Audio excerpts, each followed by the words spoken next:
Good day everyone. Today in this video we are going to be taking a look at some basic motion graphic in Adobe Animate CC. We will be using filters and all that good stuff within Animate CC. Let's get started.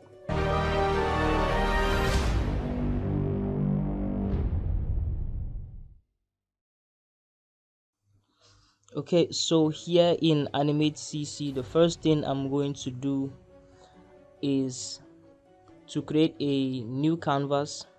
So I'm going to make this a 1920 by 1080. That should be enough. Okay, now I will frame the canvas and then bring in my image. I will drag it and drop it in,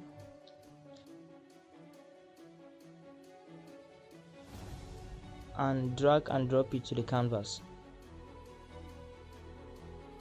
Okay, so here it is, but obviously it is too big, so I'm going to size it down. But before that, I'm going to right click it and then break apart. Now since it's a PNG, you can see all of these invisible part of the image. So what I want to do for that is to select and delete the extras. So I will select it and then press delete on the keyboard. So after that, I will select the layer, press F8 on the keyboard to convert it to a symbol, and I'm going to call this panel animation and make it a movie clip, and then click on OK. Now it is officially a movie clip symbol. Double click to go inside the symbol, and I need two of these, so I will duplicate. I will right click and go to duplicate. So now I have two, and right click and go to transform. Now flip it vertical, and then right click again and flip horizontal. So I will bring the other one down. Now we have two, so I will go ahead and rename them, say upper panel and lower panel, and then just adjust them in place, and now convert them both into a symbol. So I'll click on the upper panel, press F8 on the keyboard and convert it to a symbol, and do the same for the lower panel. And now I'm going to add another layer, and this layer is for the background. Now bring in the background image, drag and drop it here, and then bring the layer below and scale that down, and I'll rename the background layer to PG for background. Now let's start adding some filters.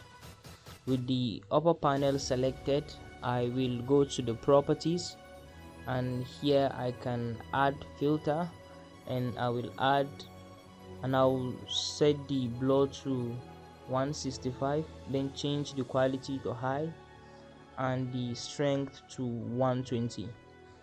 Now let's do the same thing for the lower panel. Go to the properties, add a glow filter, then select the color. This one I'm going to select blue for the lower panel. Set the blur to your liking, try not to make it too crazy, and then set the quality to high.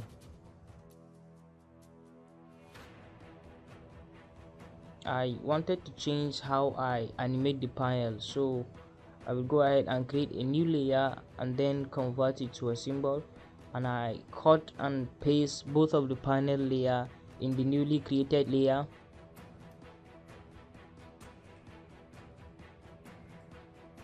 now I have this layer called panels that I have the upper and the lower panel inside.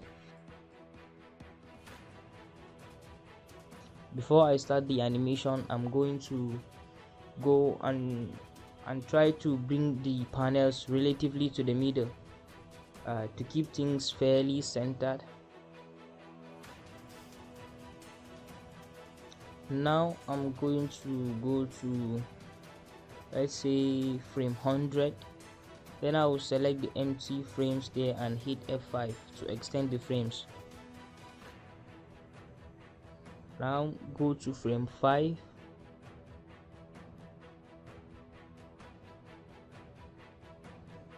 Move the panels to the spaced animation destination, and you can see that it's creating an automatic keyframe.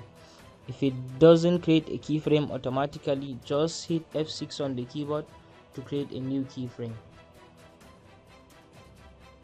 Now select the middle of the keyframe, right click and classic twin,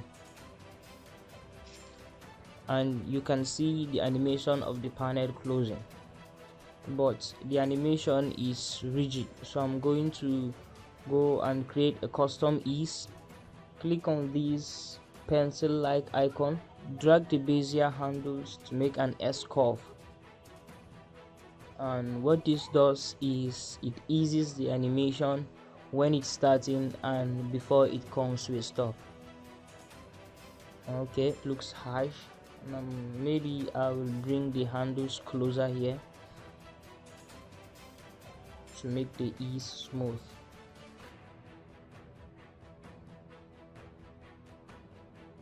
Now the animation looks much more better. I want to have the animation opening and closing to create a transition. Of course, this is just 5 frames, as I need more frames if I wanted to keep opening and closing. So to do that, I will copy these 5 frames and paste them here. So I will select these 2 frames, right click and paste and overwrite, and then reverse the frames. Sometimes when you paste a keyframe, you get this extra frame. Sometimes it can be a problem, so I'll just select them and clear keyframes. And again, I will copy these frames here and paste them again. So I'm just copying the motion here, and I think I will space these ones 5 frames forward to be able to let the viewers read what is in there before it closes.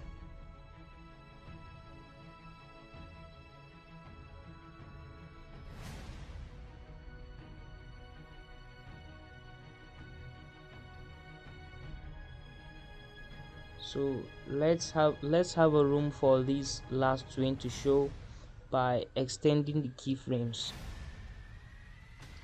So that is the opening and closing animation done right now.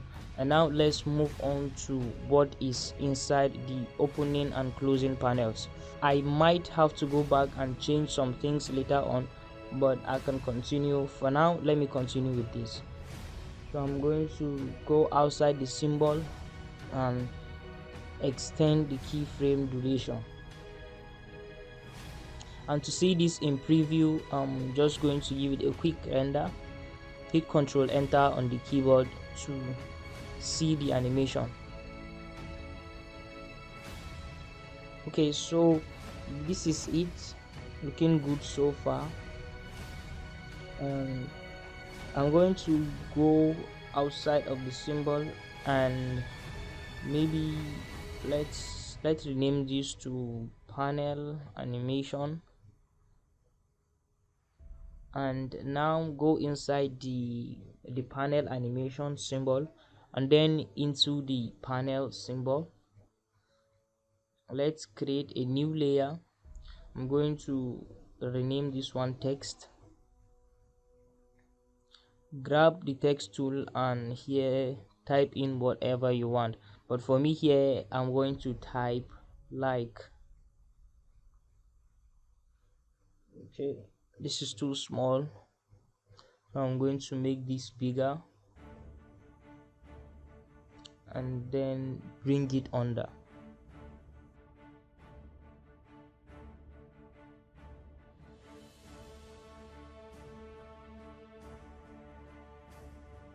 And I don't really like this font, so I'm going to change it and change the color too. Now let's add some filters to the text. Click on it, go to filters, and let's add a gradient glow. Click on the gradients and drag the right slider to left. Now set the blur, the strength, and the angle. Set the quality to high and change the type to outer. The distance I will leave it as it is, and then again I will add a bevel filter. Set the blur strength. Now because I have the red and blue lights on the panel, I want it reflecting the text, so these two colors right here, I'm going to use these two colors to make the light around the text. And so for the highlights, I'm going to select the same red color and the same blue for the shadows.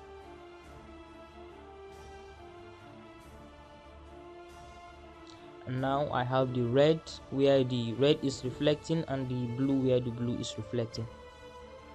And don't forget to set the quality to high. In the middle here, so I'm going to go, I need a YouTube logo there, so I'm going to go in and bring that in. So there it is, and now I'm going to create a new layer and drag the logo to the layer.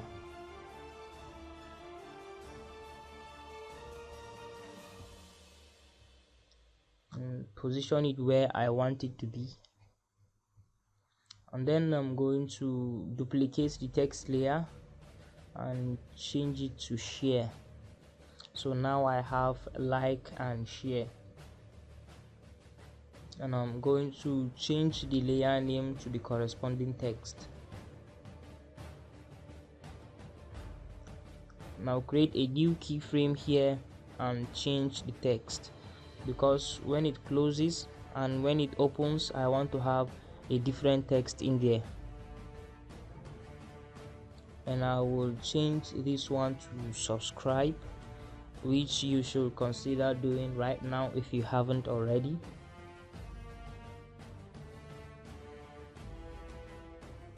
And change this one to comment, so feel free to comment down below. So now as it closes, opens, you find a different text in there. And now I'm going to adjust and shift the keyframes so everything will look perfect. And because the text changes, it's not like and share all the way, I think I'm going to change the layers to the layer names to text 1 and text 2, just to keep things clean. All right, looks perfect. I need filters for the logo too, so I'm going to convert it into a symbol, and I will call this YouTube logo, obviously. And then add a gradient glow filter, adjust the blur, click on the gradient, bring it to the left, set the quality to high and change the angle, and adjust the strength. and maybe here I will leave the angle to 0 degree. It's not doing that much. And then again I will create a gradient bevel and change these colors to red and blue. Okay, this is looking great.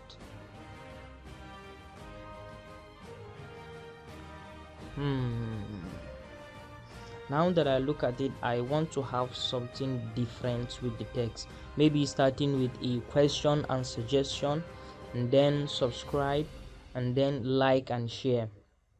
So I'm going to do that right now because I don't want this video to be too long. By the way, let me know in the comment if you want more videos like this, motion graphic in Adobe Animate, because I feel like when it comes to motion graphics, 2D motion graphics, the first thing that comes in mind is Adobe After Effects, but I think Adobe Animate can take some of that too, at least to a certain degree. You can do some basic stuff with this. So if you want me to explore more in motion graphics in Adobe Animate, definitely say it down the comment, because why not? So with the power of editing, I'm going to make those corrections and then come back right now. All done, starting from question and suggestion, then subscribe, like and share, and the next video. So at the very ending here, I want to have the studio's logo showing instead of the YouTube logo. So I'm going to have these panels close and slide by creating a keyframe for that, and then adjust the timing and create a classic twin. And now you can see it closing, and when it opens I want to have the logo in there. So I'm going to copy these frames and paste them here.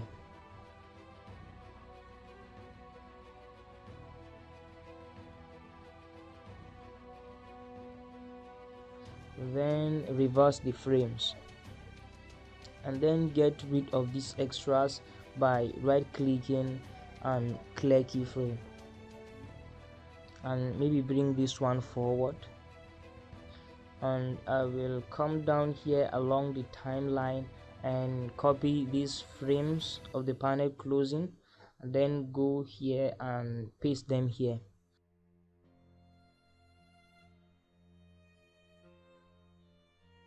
And then reverse the frames.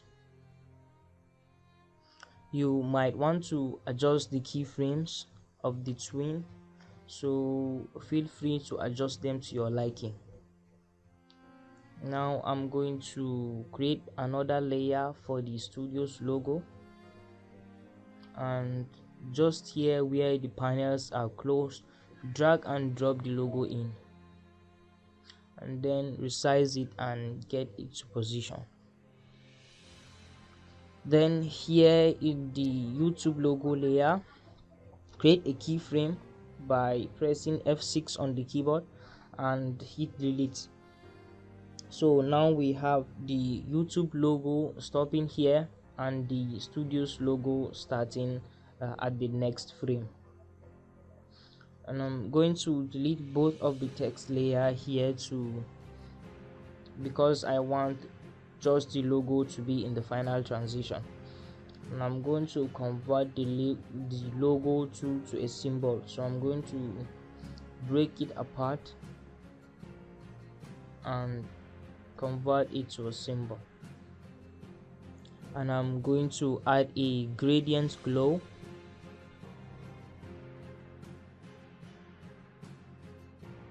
then adjust the blur strength and angle and set the quality to high. Then add a gradient bevel and change the colors. And now let's give it a test render to see how it went. Okay, so this looks pretty good, but the background is dark. I will fix that. So I'm going to go to the background, and in the properties here under color effects, I'm going to select brightness and adjust the brightness. All right, definitely that looks okay. And you can see these white spaces at the top and at the bottom of the canvas. If I try to fix that by moving the panels, I will destroy the whole thing. So to fix that, I will create a new layer here, turn off the whole thing for a second, select a rectangle tool with no outline, and make a rectangle fitting the canvas. Then with the selection tool, select a portion of it and hit delete, and then take the layer to the top. Okay, I think I'm done here. Really, I think there is really nothing more to add in this video. And then lastly, let's add some camera motion and some sound effects.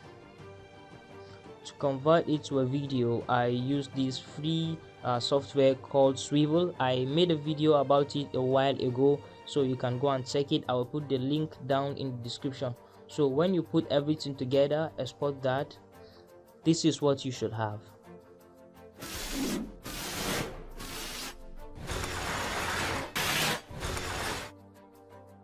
And you can also download the images I use for this video. The link will be down in the description. Okay, so that is it for this week's video. I will be uploading weekly videos, maybe twice. So if you find today's information useful but have any question or suggestion, write it down in the comment. Also, before you go, click that subscribe button, like if you like this video, share, and I will see you in the next video.